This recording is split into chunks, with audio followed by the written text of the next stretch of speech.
Granville joining the roster so late.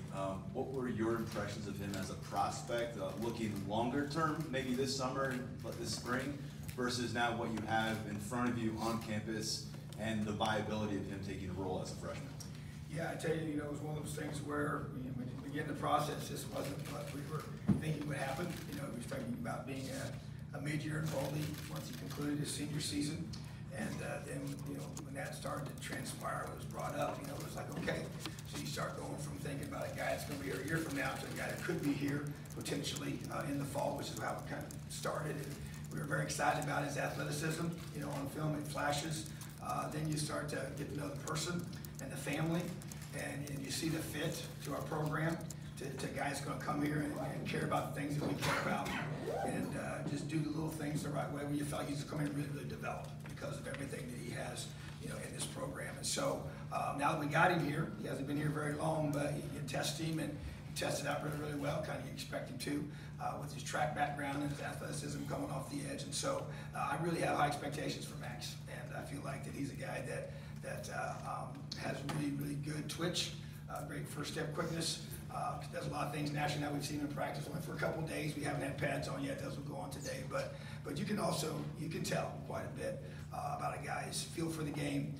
Even though he's a guy who will get bigger and stronger, he still has a good understanding fundamentally with his handwork and his footwork and placement of his hands in the run game, going against tight ends. And so rushing the passer is kind of what he does best, what he does naturally.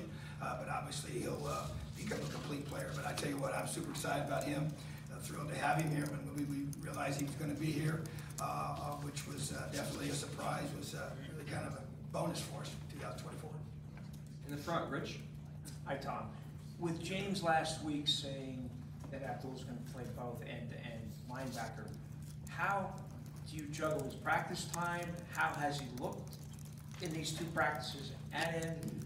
And what factors will you weigh in determining where he will play? Yeah, I think that's a week-to-week decision. I think as we've said, even the first couple practices have been focused on defensive end throughout the spring and the summer. He obviously knows how to play, linebacker in our system at a pretty high level. And so I think that it'll be a game plan decision. We feel like we can maximize, his skill set in those situations. And obviously just, as he moves forward with our roster, the depth, in his position, and where we feel that all stacks up. So obviously he's a difference maker type guy. So you want him to be able to have multiple skill sets that he can impact the game, different positions. And obviously when we get into our third downs, there'll be things he'll do already that will have the things he's done in the past at the linebacker position as well. So I feel like that's nothing but an asset to us, and we'll continue to balance that all out and allow him to be able to be, totally prepared for game day, whatever that role might be. In the front here, Seth. Hey, Tom. James talked a little bit about how this season could potentially go, 17 games. With your kind of high energy style of coaching, how do you think that fits into what could, end up being maybe a very long season? Well, I just think that there's a consistency that you must have. You can't grow weary of doing the little things the right way every day, over and over and over again. And I think that, I like to say it, embracing the boredom of consistency. Whatever that might look like, and whatever that's fundamental work, how you bring your energy every day. And to me, it doesn't really matter how many games we play. I'm going to bring that same energy and intensity every single week. But I do think in terms of how we practice and how we prepare our team, you have to understand the big picture of it all and understand where you're at as a coach and how you bring that. So I'm not necessarily expecting guys to be on an emotional high every day of practice. In terms of that, you got to learn how to just be consistently good every single day. When your body feels a certain way, and then when your body doesn't feel a certain way. And so it's more about your mindset and how you are thinking and not how you're feeling. And so to me, that's really the approach I take. And so we got to be consistent. And to me, no matter who we play, no matter what week of the season is, there has to be a standard of expectation that this is how Penn State plays defense, period. No matter the game, no matter the week of the season, no matter the circumstances. On the right, Daniel. Hey Tom, how are you? Good, how are you doing? Doing well. James said that there are 6 or 7 cornerbacks that he would feel comfortable playing right now. For you, how have you seen that room come along? And then personally, what's your personal philosophy on rotating players and using multiple cornerbacks at one spot throughout the game? Yeah, so first of all, it was a position when I was first hired that we were concerned about. You know, just losing 3 guys from that position, you know, to the NFL, which is an obvious, hole to fill. Knew we had some talented young players, and just didn't know how they were going to develop. And so that became a major focus. Obviously, brought in two transfers mid-year that were have turned out to be tremendous, assets to our program in so many different ways. And so that room has turned into a question mark, into possibly one of our strengths of our whole defense. And so I love having that depth there. You think about the way the game is played now, and the way we want to be able to play guys that can cover and do multiple things, not just in man, but also in a lot of different zone principles that we want to be able to implement as well. So depth of that position is critical, and I'm a big believer in playing lots of guys. I've been that way my whole career. I want to have a good rotation, so you're able to be at your very, very best at the end of the game, and then now also be at the end of a season, which could be a very long season. That's the expectation that it's going to be a long season. So, but I think the more guys you can play, the more depth you're going to create, and then it's whether third down package, second pass packages that we have, guys that can cover, guys that can tackle. That's one thing I think Coach Terry Smith done a phenomenal job, is building a room full of guys that have the traits you're looking for. The speed, the twitch, the ability to make plays in space defensively, to tackle, have a physical, mental toughness to them that group has. So super excited about that group and plan to play a bunch of them. In the middle, Max. Hey Tom, how you doing? Right here. Hey Max, how you doing? I'm good. Through spring ball and now going into the fall, it's the first time you've been able to have the green dot on defense. How much does that change what you're able to do just on the field? Yeah, it's different, and so I carry the radio around, and give the call to the Mike linebacker, and that's who right now is wearing the green dot. We could have different guys wearing it in different situations, but at the same time, it's an adjustment. But I think it's another step in the direction of allowing us to maximize technology.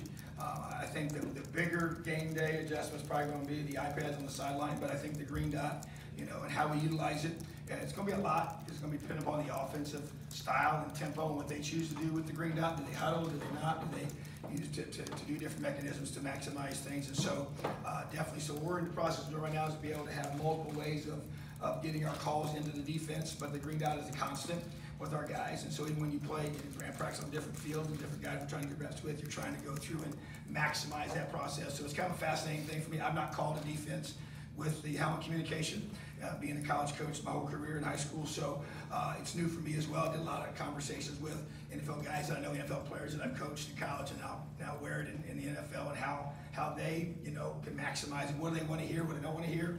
How can I really help them the most? And so it's been a good learning process for me throughout the spring, over the summer, now into 2 days into camp. So I think it's going to be an asset to us. I think it's going to allow us to really, be more efficient in what we're doing, and me to be able to help our linebackers give them a couple keys before the microphone shuts off. In the front, Greg. Coach, yep, how you doing? When you look at your defensive tackle group, you have a lot of returning guys there. Where do you feel like, as they get ready to put the pads on, that group is, and who are you looking at as some of the better guys, or the more productive guys out of that group? Well, I tell you what, when oftentimes you talk about the ends here, and rightly so, but I tell you, I've been impressed with the inside guys, and Zane Durant to me kind of jumps out, Devon at least jumps out to me, those two guys, and that hasn't really, when you practice without pads on, it's hard to kind of tell anything at this point, but we know what they can do. I've coached against them and understand the level, and I just said, even watching Devon in the bowl game, the level that he played at, to me, that's what he needs to be doing every single week, and so Josiah, Izard to me is another one that's tremendously talented, really big physical guy, and Keen Beeman, another one that can really do a lot of different things, and I can go on. That's a deep group, it really is. And so I think the bottom line is that you can't have enough big physical guys that can have good lateral movement as well. And we're not a team that just sits there. We'll be very aggressive and attacking in our style. So they're a huge part of what we want to do, and it allows us to be able to do a great job. I just think that all the positions are going to play a huge role in this, but it always starts up front to me, and be able to stop the run and then pressure the quarterback, and I expect it's got to be a big part of that. You got time for one more. Front right, Mark. Tom, when we talked to Dex earlier this summer, he mentions that Key as a starter along with KJ and Jalen. I mean, do you view it that way? And can you talk about the versatility of those safeties and what you can do with them? Yeah, I think those three young men are as good of three safeties as you're going to have in the country, and very versatile. You can sometimes there'll be different packages we'll be in, but they'll could all be in the game, or just two of them in the game, but that rotation will be very important to us, and so having those three guys, and Zeke's probably made the biggest growth, from last year to this year. He's had a tremendous offseason, even if you think from spring ball, and even watching these first couple clips of first couple practices here of this, fall camp. I mean, it's just a lot of just pride. KJ and Jay Reed just have set the tone for that room, and they just make sure everything's right. They truly run the defense. I used to always, I put that on the back, which I still do, but now I got another group of guys that take that same mindset. So I think that in today's game, the way the offenses have evolved and where they spread the field out, and the teams we've added from the West Coast, and with Wisconsin going to the air raid offense, just the way the Big Ten has changed here in the last few years is going to be very necessary for us to be able to match that. And so having multiple guys in state's positions is going to be, you got to have guys that are athletic, that can play in space and make tackles in space. And so I think those three guys all fit the bill, and they all have good size to them. They all can run, and they all have a lot of, I would consider all three of them very high football IQ guys. So I'm excited about that room. Thank you very much, Tom. Appreciate we'll have Andy next. Awesome. Have a great day. We go. Thank you.